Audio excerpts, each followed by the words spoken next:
التجميل نروحوا لفن التصوير. نستقبلوا في البلاطو معنا اليوم راهو حاضر يوسف بوعرفان، نرحبوا بك. الله يسلمك، صباح الخير عليكم. صباح الخير يوسف. الله يسلمك، مرحبا بك في صباح الشروق. الله يسلمكم. يعني احنا اليوم حتى نتعرفوا اكثر على يوسف بوعرفه، كاين ناس ما يعرفوش شكون هو يوسف بوعرفه. يوسف بوعرفه سي ان تيب سامبل، بنادم سامبل، وليد وهران، حي شعبي وليد وهران، سانت اوجين. الله يبارك. كبرت في عائله بسيطه يعني ودرست مثل جميع الجزائريين، والحمد لله الحمد لله وصلونا والدينا الموصل اللي نجموا نتكلوا على ارواحنا الحمد لله. ولكن عندك يعني موهبه ومهنه تمارسها، وهي السبب اللي خلاتك انك تكون اليوم حاضر معنا. بالفعل نعم. منذ صغري يعني كنت كيقولوا مشغوف باللغه العربيه، يعني شغوف يعني بآلة التصوير. بآلة التصوير. كل اصدقائي يعرفون آلة التصوير اني منذ صغري نحبها يعني ونكونوا يعني جالسين ولا نهضروا مع بعضنا يعرفوا باللي راني اون تران دو فيلمي ولا اون تران دو برون دي فوتو. دونك دوبوي مون جون اج كي كبرت يعني الدراسه يعني ملت شويه للدراسه اكثر، يعني ما نقولش نسيت يعني يعني ما نقولش نسيتها، ولكن عقلي كان اكثر في الدراسه. يعني دراستي يعني حتى كملت الدراسه نتاعك باش اهتميت بزاف بالتصوير. يعني بعد الجامعه بعد التخرج رجعت مؤخرا رجعت لآلة التصوير، واخذت وقت كثير يعني باش نعاود اون فا دير ميزاجور باسكو فوالا اون فا دير جي با اوبليي مي هذيك كل يوم يعني رانا مع لا فوتو كاين دي زوبسيون افير، كاين يعني دائما جديد في مانيبيولاسيون دو لا فوتو، مانيبيولاسيون دو لاباراي فوتو اي تو. دونك سمحوا لي يعني الفرنسيه بالك يعني خذ راحتك، مهم توصل الرساله لكامل المشاهدين. في رايك يوسف، اسكو نقدروا نقولوا انه كل واحد يرفد آلة التصوير هو مصور فوتوغرافي؟ بون ما رانيش في نقولوا في واحد الحد ولا واحد الموصل اللي نجم نقول نو سي با دي فوتوغراف ولا اون فا دير كما رانا نشوفوا مع بعض الصور هذو كامل اللي هو اللي دارهم يوسف. يعني هذا واش تمثل هذا الصور؟ وين هذه الصوره وين؟ هذه هنا في وهران، بالضبط في مداغ. مداغ سي اون بلاج في وهران. دونك هذا الطفل، هذا الطفل يعني هذا الطفل كان جلي في 2 و 3 ريبريز فايت عليا. دونك في لو troisième باساج نتاعه دونك جيتي اوبليجي دو بروند لا فوتو دون اون سكوند اللي تعبر يعني نشوف الاطفال ديغيير اون تران دو جوي الوغ كو لوي نورمالمون راه يدوا لي ريجويندر راه كي اون تران دو فوندر دي بينيي اي بي هضرنا على هذا الموضوع، على هذيك الصوره اللي انت صورتها. يعني هضرنا ديجا على عماله الاطفال، واليوم هضرنا على العنف ضد الاطفال، واليوم يوسف جاب لنا صور للاطفال. وهذه الصوره اطفال مشاركين في صباح الشروق. هذه الصوره هذه سيتي ان ويكاند في ان اندروا ايزولي ici en Algérie. Donc où il y avait pas de réseau téléphone, il y avait rien. Donc on a choisi de partir passer 2 jours ou plutôt 2 nuits. Donc j'ai rencontré des gens sympas, on a discuté, on a parlé. Oui, vraiment c'était des gens isolés, donc il n'y avait rien, ni télé, ni téléphone, ni rien du tout. Donc j'étais surpris, donc il y avait que l'appareil photo. Donc j'ai passé 2 nuits, on va dire, inoubliables. Donc ils n'arrêtaient pas de me dire prenez-nous en photo. Donc j'ai pas accepté au début parce que j'aime pas prendre les photos, on va dire نحب ندي لا فوتو عفويه يعني انت ما تحبش وحدات تكون مصطنعه عفويه. دونك وحكاو لي حياتهم يعني il y a des personnes où je prends la photo et en même temps je discute avec la personne où j'enregistre كاع واش قال لي على حياته ولا كانت صعيبه واش فوت و سي دي بروجي بالك بلو تار ان شاء الله. اسكو لقيت مشاكل في هذا يعني في التصوير؟ on va dire, bon, la plupart de mes photos jusqu'à maintenant, je suis au Jazair. Donc récemment, oui, on va dire, j'ai rencontré des problèmes. Je sais que on va dire mes collègues في الدومين هذا يعرفوا باللي on peut pas circuler ici en Algérie avec un appareil photo tranquille. Donc que ça soit, on va dire que ça soit avec normal chabi ou là que ça soit avec l'État parce que on est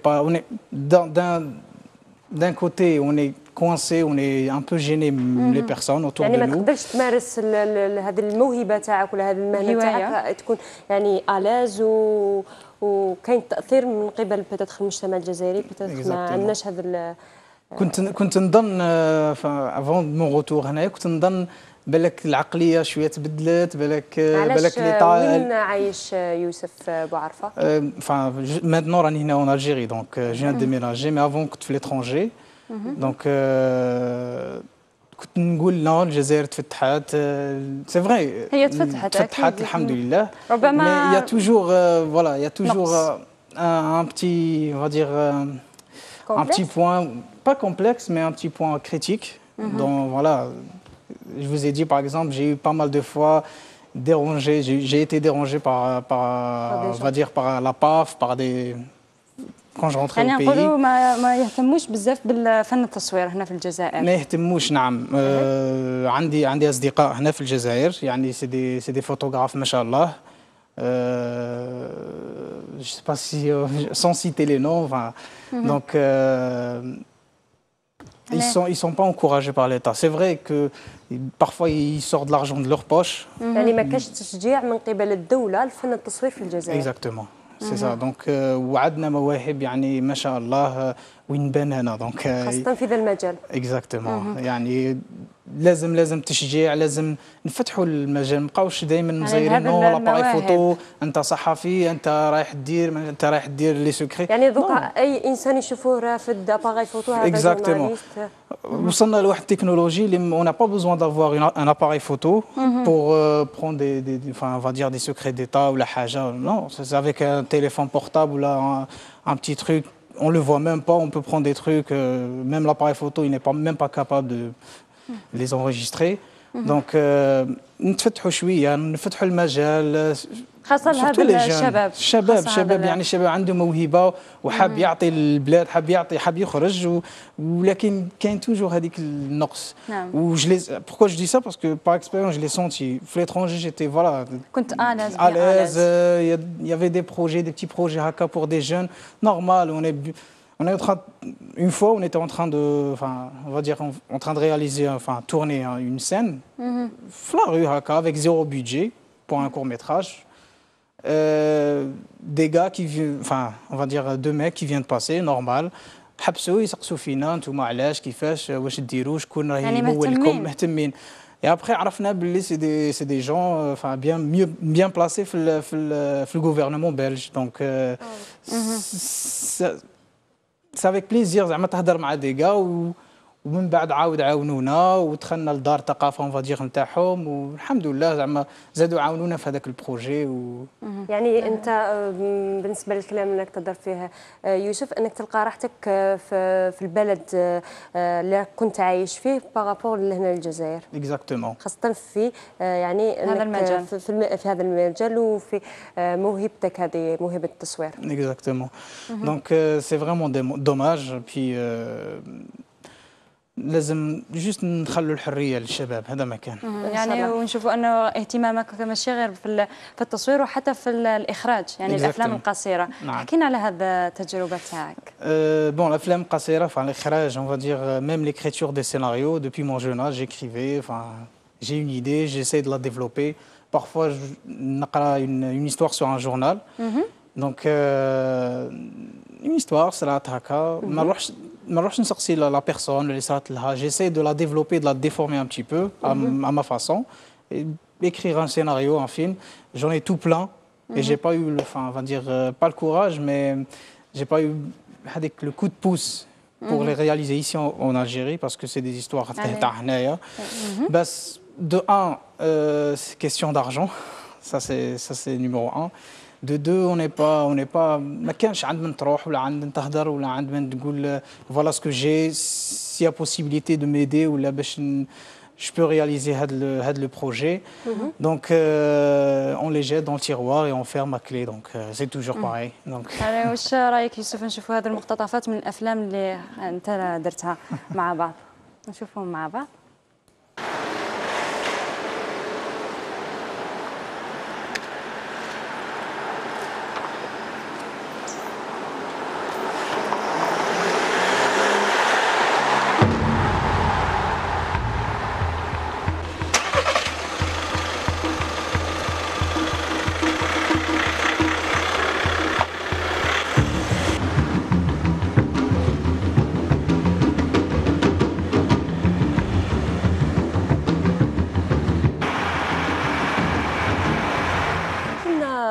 يوسف على هذا الفيلم القصير وين كان التصوير تاعو؟ في بلجيكا في بروكسل. يعني c'était une histoire écrite par moi-même et un copain dont je cite, c'est Tariq Aloui, donc c'est un Marocain. Donc c'est un peu le vécu, c'est notre vécu. Donc la personne اللي شفتوها درك في هذا المقتطع الصغير c'est le vécu de moi, enfin de moi-même, même هو, parce qu'on a été dans le même on va dire dans le même bain. Donc on a raconté, chacun a raconté sa vie, comment il la voit. Puis parce qu'on passait par une période un peu difficile, Ghorba, etc. Et finalement, on a essayé on va dire de rejoindre les deux histoires. Et puis, خرجنا بهذا الفيلم. الافلام والسيناريو اللي تكتبهم تخص بها المجتمع والشباب الجزائري. Exactement. الشباب الجزائري في الغربة حتى الافريقي، لكن انه هذه القصه c'était pour un enfin on va dire c'est un américain mais voilà africain d'origine qui voilà est né en Afrique et puis il a déménagé en Belgique, on va dire حراق. قصه هذا الفيلم. Exactement. Donc حراق راح لبلجيكا والصعوبات اللي تلقاها اللي يجد عمل دونك سيتي سا بي يعني وهذه هي كامل حكايه المتغربين الجزائريين في البلدان الغربيه. يعني وبالنسبه يعني نروحوا نعاودوا نولوا من آلة التصوير، واش تعني لك هذيك الآلة اللي قدامك يوسف؟ الآلة enfin on va dire وسيله اللي نعبر بها على واش راني نشوف في المجتمع. لانه ما تعيا تحكي بارفوا، ما تعيا تحكي على واش راك تشوف ولا واش راك تعيش، ماشي كيما الصوره اللي تاخذها بالاله هذه. يعني سي كيسيون دو 2 secondes 3 secondes même pas, c'est des millisecondes. Tu prends la photo et puis تعبر على واش راك عايش. باغ اكزومبل هذاك الطفل اللي شفناه في الصوره اللي كان فايت، سي كنت نشوف كنت نقول الحمد لله كاين زعما الحمد لله والدينا قراونا وتعبوا علينا الحمد لله يا ربي وربي يحفظهم لك. نورمالمون il était en train يكون يقرا ولا يكون يدير حاجه ولا يفوت سي فاكونس كوم كاع لي زونفون. Et malheureusement, il était en train, Fadik la soleil, il était midi, je me rappelle, qu'il était 12, où il était en train de vendre des beignets, ou alors qu'il chauffait Sahaba en train de jouer, en train de vivre les vacances, quoi. Et voilà. Puis, voilà, donc j'ai pris la photo et en même temps, je me disais au fond de moi, alhamdoulilah. حنا يعني نشكرك يوسف، ونشكروا حتى لي بارون تاعك اللي هم حاضرين حتى هما معك اليوم في الكوليس، ونشكرك انك لبيت دعوتنا نهار اليوم. الله يسلمكم، الله يحفظكم. الله يعيشك. سعاد دوكا واش رايك نروح احنا ويوسف اكيد نشوفوا هذا الفيديو كليب وبعدها راح نستقبلوا ضيفنا نهار اليوم.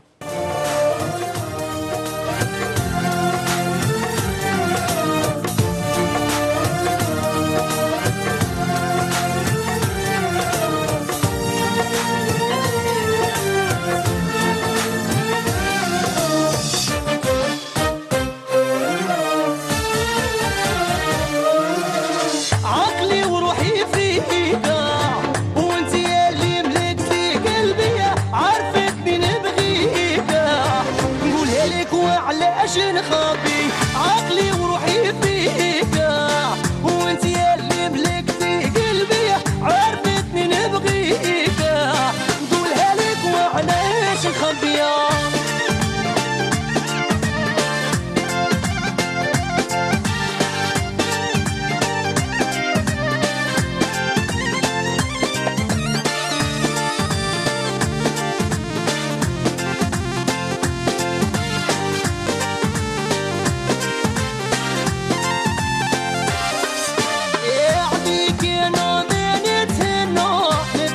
عاش عينيك فيهم انا شفت الجنة واش ندير بلا بيك وعليك انا ما نتسنى بيا عينيك فيهم انا شفت الجنة واش ندير بلا بيك عقلي وروحي فيك وانت يا اللي ملكتي قلبي عرفتني نبغيك نقولها لك وعلاش نخبي عقلي وروحي فيك وانت يا اللي ملكتي قلبي عرفتني نبغيك نقولها لك وعلاش خبيه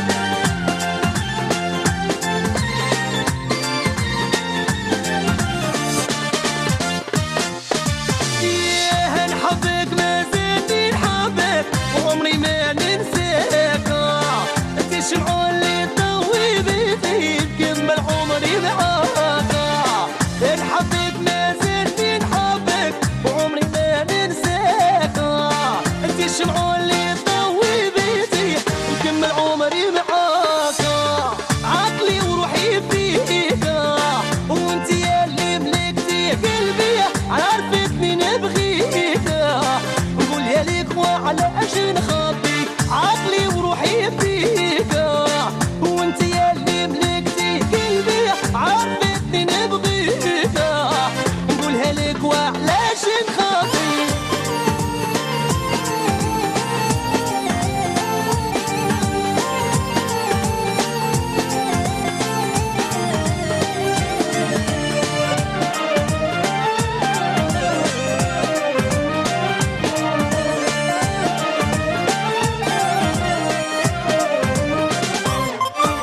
عليك كلمة واحدة تفهمنا اصبر ونستناك المكتوب اللي لقانا نعيش انا وياك عليك كلمة واحدة تفهمنا اصبر ونستناك المكتوب اللي لقانا نعيش انا وياك عقلي وروحي فيك وانت يا اللي ملكتي قلبي عرفتني نبغيك نقولها لك وعلاش نخبي عقلي وروحي فيك وانت يا اللي ملكتي قلبي عرفتني نبغيك نقولها لك وعلاش نخبيها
لك وعلاش نخبي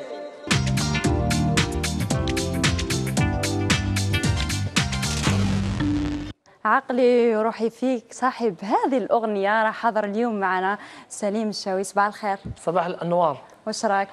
قولوا لي شكون سعاد شكون سارة؟ يعني لازم خلوني نطلع. انت سعاد؟ ديما ديك اللي انت سارة. لا انت سعاد مال انت سارة. مرحبا بك. يعيشك يرحم والديك ربي يعيشك صباحكم بالخير والهنا ان شاء الله. لحقت بيان؟ تري بيان الحمد لله. حكمتكش ياك سيركيلاسيون؟ لا ما الحمد لله نورمال. ما نسوقش انا يا اختي. صح والله ما نسوق. انا الشوفير كي جابك؟ ما نسوق السيارة اصلا انا. نخاف. تخاف؟ عندك فوبيا؟ والله العظيم سيريو. يعني عندك فوبيا. سليم، احكي لنا قبل على البدايات نتاوعك. يعني نعرفوا انه تحب المسرح، تحب التمثيل. بدايته كانت المسرح. ابو الفنون. ابو الفنون. احكي لنا على المسرح، كيفاش من المسرح توجهت للفن؟ بون ديجا المسرح حكايه قديمه، قديمه جدا جدا جدا. ايوا حنايا لازم نجدوا لك القديم القديم القديم. هي حكايتي مع المسرح بدات ديجا